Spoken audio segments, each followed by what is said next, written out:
राधे राधे आप सभी को। आप सभी के मन में एक प्रश्न है कि एकादशी 31 दिसंबर 2025 को है या 30 दिसंबर 2025 को है। पुत्रदा एकादशी के संदर्भ में आज मैं आपको बताऊंगी। पुत्रदा एकादशी 30 दिसंबर 2025 मंगलवार को सुबह 7:50 से 31 दिसंबर प्रातः 5 बजे तक एकादशी है। किंतु एकादशी के उपवास को लेकर निर्णय सिंधु के प्रथम परिच्छेद में एकादशी के निर्णयों में 18 भेद कहे गए हैं। काल हिमाद्री में माणके जी ने कहा है, जब बहुत व्यक्ति के विरोध से यदि संदेह हो जाए तो एकादशी का उपवास द्वादशी को ग्रहण करें और त्रयोदशी में पारण करें। पद्म पुराण में आता है कि एकादशी व्रत के निर्णयों में सब विवादों में द्वादशी को उपवास तथा त्रयोदशी में पारण करें। अथा विशेषता इस बार भी शास्त्र अनुसार 31 दिसंबर को उपवास करें। साथ ही जिन भक्तों को अपनी भक्ति बढ़ानी है तो भागवत गीता का 11वां अध्याय पढ़ के भागवत गीता हाथ में ही रखकर भगवान को प्रार्थना करें, हे भगवान, भगवत गीता का 11वां अध्याय भक्ति योग नामक अध्याय है जिसका मैंने आज पाठ किया है। ऐसी कृपा करके प्रभु कि मेरी भक्ति बढ़ जाए। इसी के साथ चलिए पुत्रदा एकादशी की कथा को आरंभ करते हैं। उससे पहले आपको मेरी एकादशी की, पूर्णमासी की अन्य कथाएं एवं मेरे चैनल से जुड़ी अन्य रेसिपी अच्छी लगती हैं तो प्लीज़ मेरे चैनल को सब्सक्राइब करें, लाइक करें, शेयर करें एवं कमेंट में आप लिख सकते हैं आपको एकादशी या किसी भी समस्या से रिलेटेड कोई है तो आप इसमें अपना कमेंट कर सकते हैं। कथा प्रारंभ करते हैं। व्रत कथा इस प्रकार है। युधिष्ठिर जी बोले, श्री कृष्ण कृपा करके पौष मास के शुक्ल पक्ष की एकादशी का महत्व बताएं एवं इसका क्या नाम क्या है, उसे करने की विधि क्या है, इसमें किस देवता का पूजन किया जाता है। भगवान श्री कृष्ण ने कहा, राजन, पौष मास के शुक्ल पक्ष की जो एकादशी है उसका नाम पुत्रदा है। पुत्रदा एकादशी को नाम मंत्रों का उच्चारण करके फलों के द्वारा श्री हरि का पूजन करें। नारियल के फल, सुपारी, बिजोरा, नींबू, जमीरा नींबू, अनार, सुंदर आंवला, लौंग, बेर तथा विशेषता आमों के फल से देवेश्वर श्री हरि की पूजा करनी चाहिए।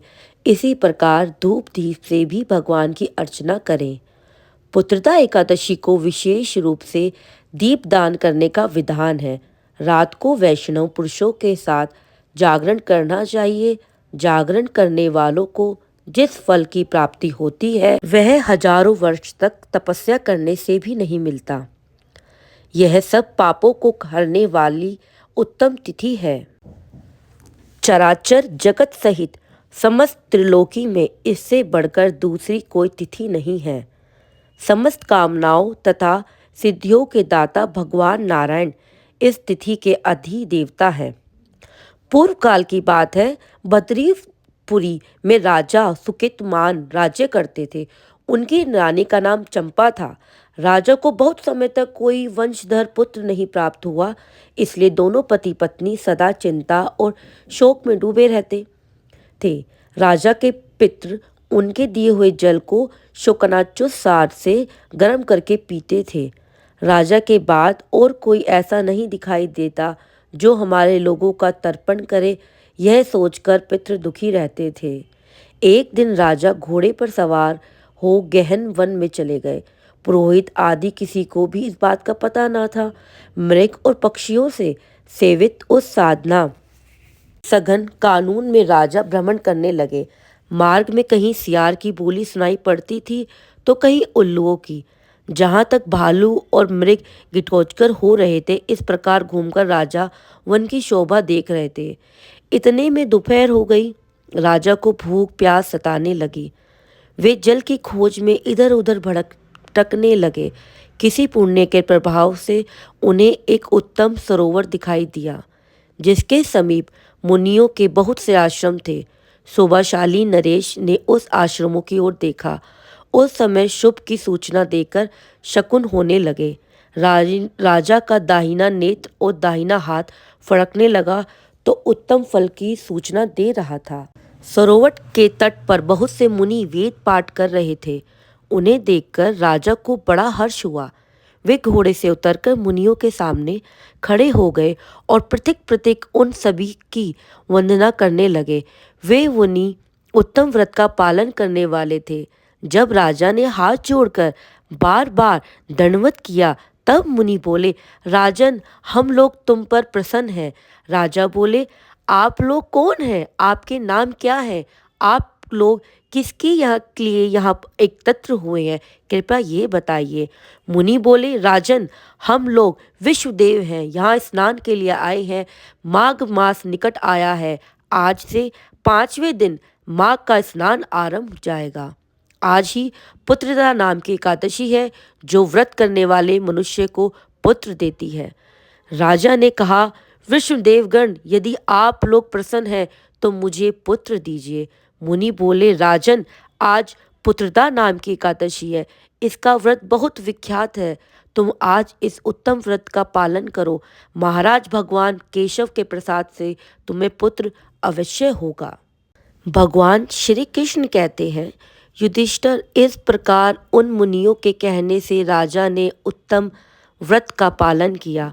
महर्षि के उपदेश के अनुसार विधि पूर्वक पुत्रदा एकादशी का अनुष्ठान किया। फिर द्वादशी को पारण करके मुनियों के चरणों में बारंबार मस्तक झुकाकर राजा अपने घर आए। तदनंतर रानी के गर्भधारण किया। प्रसव काल आने पर पुण्य कर्मों राजा को तेजस्वी पुत्र प्राप्त हुआ जिसने अपने गुणों से पिता को संतुष्ट कर दिया। वह प्रजा का पालक हुआ। इसलिए राजन, पुत्रदा का उत्तम व्रत अवश्य करना चाहिए। मैंने लोगों के हित के लिए तुम्हारे सामने इसका वर्णन किया है। जो मनुष्य एकादित होकर पुत्रदा एकादशी का व्रत करते हैं वे इस लोक में पुत्र पाकर मृत्यु के पश्चात स्वर्गगामी होते हैं। इस महात्म्य को पढ़ने और सुनने से अग्निष्टोम यज्ञ का फल मिलता है। बोलो राधे राधे। व्रत को पारण करने की विधि। सभी स्थानों में अलग अलग तरीके से व्रत को पारण करा जाता है, लेकिन नियम अनुसार जो शास्त्रों में लिखा गया है किस तरीके से एकादशी व्रत का पारण करें वह मैं आपको बताती हूँ, जो हमारे प्राणों में लिखा है। साथ ही आप लोगों को कथा अच्छी लग रही हो तो मेरे चैनल को लाइक सब्सक्राइब करें और ये कथा औरों तक भी शेयर करें। चलिए अब आपको इस व्रत को किस तरीके से खोला जाए, पारण किया जाए, यह बताते हैं। एकादशी का व्रत खोलने की विधि इस प्रकार है। द्वादशी का दिन। एकादशी के अगले दिन द्वादशी को सुबह जल्दी उठकर स्नान आदि से निवृत्त होकर पूजा स्थल पर बैठें। अपने पूजा स्थल पर बैठने के बाद भुने हुए चने लें। 7 भुने हुए चने लें और उनके बीज से तोड़कर कुल 14 टुकड़े कर लें। इन 14 टुकड़ों को अपने सर के पीछे फेंकें, एक आगे एक पीछे ऐसे करते हुए। मंत्रोच्चार भी करना है और अपने मन में यह भावना करें कि मेरे 7 जन्मों के शारीरिक, वाचिक और मानसिक पाप नष्ट हुए। 7 अंजलि जल पिए, हाथों में जल लेकर। 7 चने खाकर व्रत का पारण करें, अपना व्रत करें, खोलें। इसके बाद ब्राह्मणों को मिष्टादान, दक्षिणा आदि देकर प्रसन्न करें और उनकी परिक्रमा करें। उसके पश्चात फिर अन्न से बना सात्विक भोजन ग्रहण करें, जिसमें चावल और मूंग दाल को प्राथमिकता दी जाती है। व्रत का पारण हमेशा सूर्योदय के बाद और नियमित समय पारण समय में ही करना चाहिए। यह नहीं कि आप कभी भी एकादशी का व्रत रखा है, द्वादशी को दिन में 2 बजे भोजन कर रहे हैं, 1 बजे आप अपना व्रत खोल रहे हैं, ऐसा नहीं। जो पारण का सही समय है वहीं उसी टाइम पर करें। व्रत खोलने के तुरंत बाद व्रत खोलने के तुरंत बाद कभी भी आपको भारी भोजन ना करें, बल्कि गुनगुने पानी और पतली मूंग की दाल का सेवन करें। एवं साथ में इस बात का भी ध्यान रखें, व्रत के दशमी, एकादशी एवं द्वादशी इन तीनों दिनों में कांसे के बर्तन, मांस, प्याज, लहसुन, मसूर, उड़द, चने, कोंदा एक प्रकार का धान होता है, शाक, शहद, तेल, अत्यमुपान, अत्यधिक जल का सेवन, इनका सेवन ना करें। व्रत के पहले दिन दशमी को और दूसरे दिन द्वादशी को हविष्यात्र जौ, गेहूँ, मूंग, सेंधा नमक, काली मिर्च, शक्कर और गोदावृत आदि का एक बार भोजन करें। साथ ही फलाहारी को गोभी, गाजर, शलजम, पालक, कुल्फा का साग इत्यादि सेवन नहीं करना चाहिए। आम, अंगूर, केला, बादाम, पिस्ता इत्यादि अमृत फलों का सेवन करना चाहिए। जुआ, निंद्रा, पान, पराई निंदा, चुगली, चोरी, हिंसा, मैथुन, क्रोध तथा झूठ, कटापी, कपटादि अन्य कुकर्मियों से नितांतर दूर रहना चाहिए। बैल की पीठ पर सवारी ना करें। मूलवश किसी निंदक से बात हो जाए तो इस दोष को दूर करने के लिए भगवान सूर्य के दर्शन तथा धूप दीप से श्री हरि की पूजा कर क्षमा मांग लेनी चाहिए। एकादशी के दिन घर में झाड़ू नहीं लगाएं, इससे चींटी सूक्ष्म जीवों की मृत्यु का भय रहता है। इस दिन बाल नहीं कटाएं, मधुर बोले, अधिक ना बोले। अधिक बोलने से ना बोलने योग्य वचन भी निकल जाते हैं। सत्य भाषण करना चाहिए। इस दिन यथाशक्ति अन्न दान करें, किंतु सब किसी का दिया हुआ अन्न कदापि ना खाएं।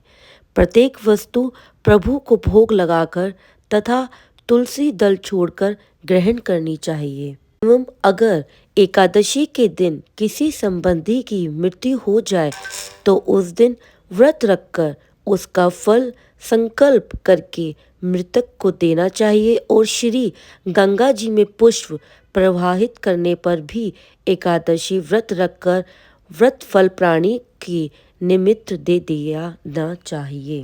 प्राणी मात्र को अंतर्माई का अवतार समझकर किसी से छल कपट नहीं करना चाहिए। अपना अपमान करने या कटु वचन बोलने वाले पर भूलकर भी क्रोध नहीं करें। संतोष का फल सर्वदा मधुर होता है। मन में दया रखनी चाहिए। इस विधि से व्रत करने वाला उत्तम फलों को प्राप्त करता है। द्वादशी के दिन ब्राह्मण को अपनी इच्छा अनुसार दान, दक्षिणा आदि से प्रसन्न करके उनकी परिक्रमा कर लेनी चाहिए। यह कुछ एकादशी से संबंधित बातें थी। आपको मेरी वीडियो अच्छी लगी हो तो कृपया करके इसको लाइक करें, शेयर करें, मेरे चैनल को सब्सक्राइब करें और साथ ही आपके मन में कोई प्रश्न है तो कमेंट में लिखें। राधे राधे, राधे राधे।